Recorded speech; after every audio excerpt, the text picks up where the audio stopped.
Hello my dear students, very welcome to all of you in your physics class. Myself Anupam Panchal and we are talking about the rotational motion. In rotational motion, the concept of moment of inertia is very important. Okay. And if we want to find the moment of inertia about any perpendicular axis, we can use perpendicular axis theorem. And in this lecture, we are talking about one very important application of perpendicular axis theorem. Let us see. But before taking the application of perpendicular axis theorem, one concept we have to understand. The concept is that if we are talking about the moment of inertia of any body, it will depend only on the dimension which is perpendicular to the axis of rotation. Listen me carefully. It will depend only on the direct dimension which is perpendicular to the axis of rotation. It will not depend any dimension which is parallel to the axis of rotation. Okay.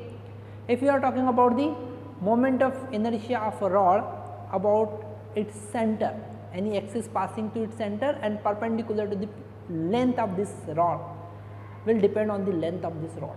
The perpendicular dimension will not depend on the width. Okay, let us see. Moment of inertia of this rod is equal to ml square by 12 about its axis which is passing to the center of mass and perpendicular to the length. If we are increasing the length, the width, it is not length, width of this rod. Okay. If we are increasing the width, it will not depend on W, it will remain ml square by 12 moment of inertia, but this axis should be in the plane of this rectangular lamina. And same as it is,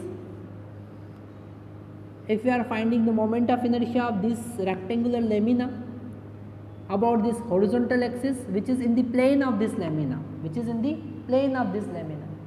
okay, is equal to, let us consider this width is W, is mw square by 12. It will not depend on this L because this L is parallel to the axis of rotation. So it is very important concept. Moment of inertia will not depend on any axis, any dimension will not depend on the dimension which is parallel to the axis of rotation. Very important concept. Now, if we talk about the moment of inertia of this rectangular lamina about this perpendicular axis which is passing to the center, and perpendicular to the plane of lamina. So let us consider it is x axis, it is y axis, length along the x axis is L, length along the y axis is W. So the moment of inertia about the x axis is mw square by 12. Why? Because this W is perpendicular to this x axis. Now what is the moment of inertia about y axis? So about y axis it is the ml square by 12. In this case this length is perpendicular to the y, but if you talk about the x axis, W is perpendicular. Okay. So these 2 points you have to remember. Now if we are using perpendicular axis theorem and want to find the moment of inertia about the z axis, it should be Ix plus Iy. It is the perpendicular axis theorem I am using here. Perpendicular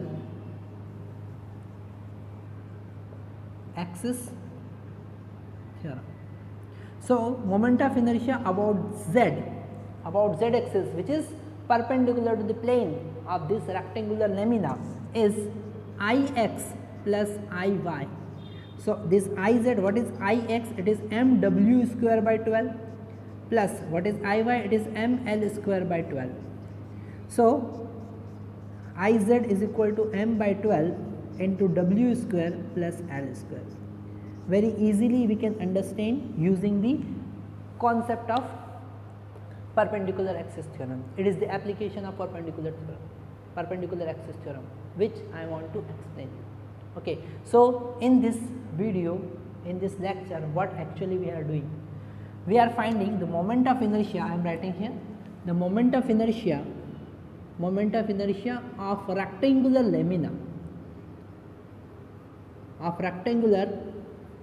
lamina, about axis perpendicular to the axis which is perpendicular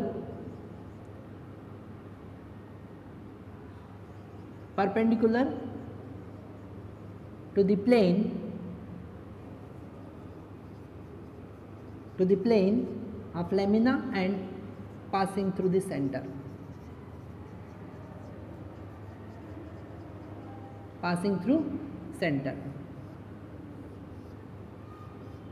So, by using perpendicular axis theorem, easily we can find.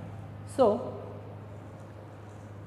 it is very easy method, but this same concept, this same formula we can derive using integration also, by considering some strip over this rectangular lamina, but it is very typical concept. So, by this easy concept we can understand. So, I think it is very clear to all of you. Thank you very much.